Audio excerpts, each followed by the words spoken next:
अभिवादन स्वीकार कीजिए ब्रजेश मिश्रा का और आप देखना शुरू कर चुके हैं द डिबेट। बहनों भाइयों, उत्तर प्रदेश में भारतीय जनता पार्टी में असंतोष और कलह अब साफ साफ सामने दिखाई दे रही है। उत्तर प्रदेश में भारतीय जनता पार्टी की स्टेट यूनिट के अध्यक्ष भूपेंद्र चौधरी ने 40,000 कार्यकर्ताओं का फीडबैक लेकर दिल्ली आला कमान को एक 15 पेज की रिपोर्ट दी है, जिसमें उत्तर प्रदेश में हार के कारणों का उल्लेख किया गया है और इस रिपोर्ट में कई चौंकाने वाले खुलासे भी किए गए हैं। क्या है इस रिपोर्ट में?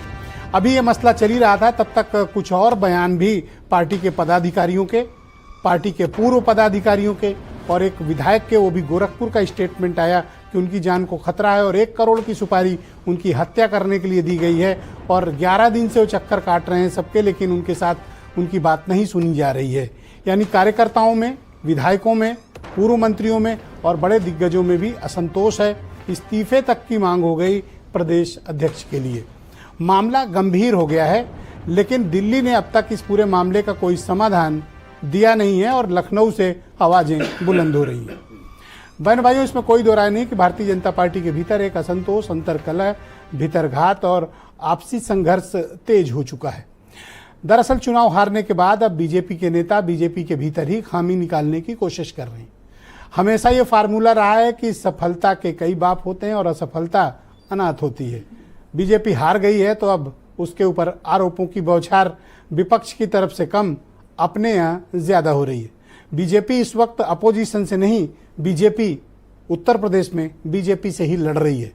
हार के कारणों की जिम्मेदारी एक दूसरे पर थोपने की कोशिश हो रही है और ऐसा प्रतीत होता है कि भारतीय जनता पार्टी उत्तर प्रदेश में कई गुटों में बढ़ चुकी है। जिस गुटबाजी से छुटकारा पाकर बीजेपी ने 2014 में जबरदस्त तरीके से उत्तर प्रदेश में वापसी की हो, 14 वर्ष का वनवास भोगा हो और उसके बाद 17 में आकर उनकी सरकार बनी हो, उसके बावजूद भारतीय जनता पार्टी उसी बीमारी से गंभीर रूप से ग्रसित हो गई है जिससे उसे 2014 और 17 में निजात मिली थी।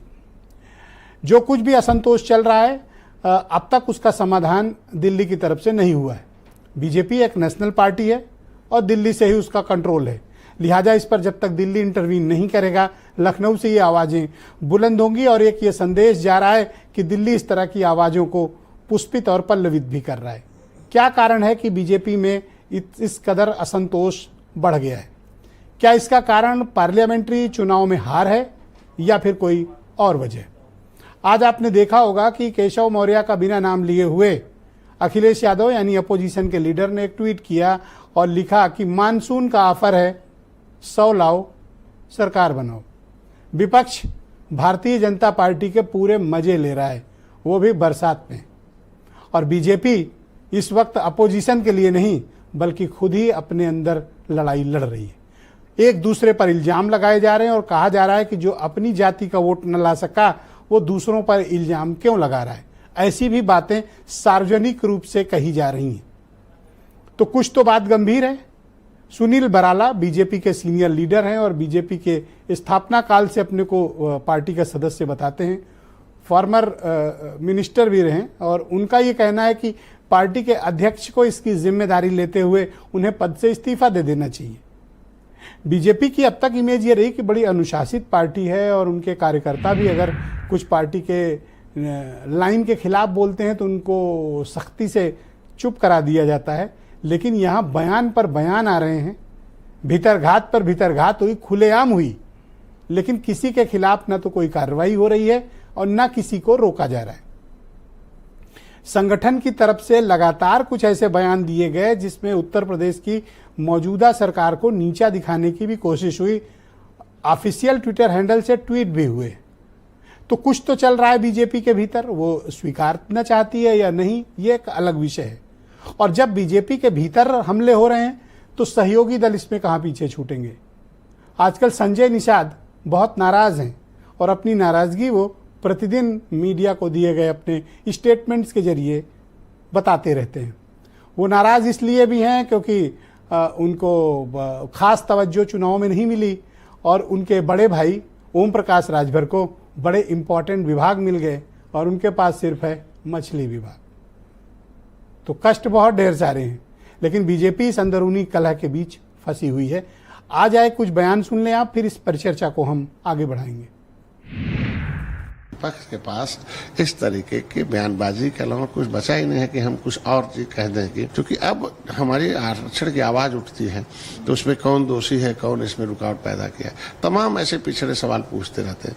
तो ये चीजें नजरअंदाज हो जाए, ये चीजें लोग उससे भटक जाए, इसलिए बयानबाजी सब ठीक है और आगे भी ठीक है। जीत होती है तो वो भी संगठन की होती है और हार होती है वो भी संगठन की होती है, और कार्यकर्ताओं के मनोबल और जनता में एक सिंपैथी गेन के कारण से मुझे लगता है कि श्री केशव प्रसाद मौर्य जी का आज से यही है इसके पीछे कि नैतिकता के नाते हमारे प्रदेश के अध्यक्ष को निश्चित रूप से एक अपना त्याग पत्र देकर के कार्यकर्ताओं में अपनी एक मजबूत और पैठ बनाने का उन्हें अवसर मिलता। देखिए, मैंने लिखित रूप से जिले के कप्तान को और मुख्यमंत्री जी को दिया है, और जिस व्यक्ति ने चंदा इकट्ठा करके मारने के लिए शूटर को दिया उसका नाम भी दिया है। लेकिन मुझे बड़ी पीड़ा है कि आज 11 दिन हो गए, अभी तक कोई कार्रवाई नहीं हुई। सत्ता का संघर्ष तो इनके यहाँ बहुत दिन से चल रहा है भाजपा में, ये पुरानी बात है। वो पहले फुंसी थी, अब वो बड़ा जो है वो कैंसर का रूप ले लिया है, तो अब वो लाइलाज हो चुका है। केशव मौर्य मुख्यमंत्री पहले से बनना चाहते थे, योगी जी आ गए, उसमें एक पाठक जी आ गए, तब सत्ता का संघर्ष कई जगह लड़ाई हो रही है। सरकार तो आपस में लड़ रही है और सरकार पहले भी लड़ती रही, अब वो प्रदर्शित होने लगा। 10 साल केंद्र की सरकार ने और उत्तर प्रदेश की भी डबल इंजन की दूसरी बार सरकार में हो क्या रहा, कोई काम थोड़ी ना हो रहा। अब इनके आपसी झगड़े में जनता का नुकसान हो रहा है। बहनों भाइयों, आज की इस पर चर्चा को आगे बढ़ाते हैं। मेरे साथ आलोक अवस्थी, उत्तर प्रदेश में भारतीय जनता पार्टी के प्रवक्ता, कर्नल शरद शरण मेरे साथ मौजूद हैं, समाजवादी पार्टी से हैं, प्रदीप सिंह उत्तर प्रदेश में कांग्रेस कमेटी के प्रवक्ता हैं, रोहित अग्रवाल राष्ट्रीय लोकदल के लीडर और प्रवक्ता हैं, डॉक्टर एमएच खान जाने माने राजनीतिक विश्लेषक हैं, हेमंत तिवारी उत्तर प्रदेश के बहुत ही जाने माने चर्चित पत्रकार, और वीरेंद्र सिंह जी हमारे स्टेट हेड। बहुत शुक्रिया और धन्यवाद आप सभी का मेरे साथ इस कार्यक्रम में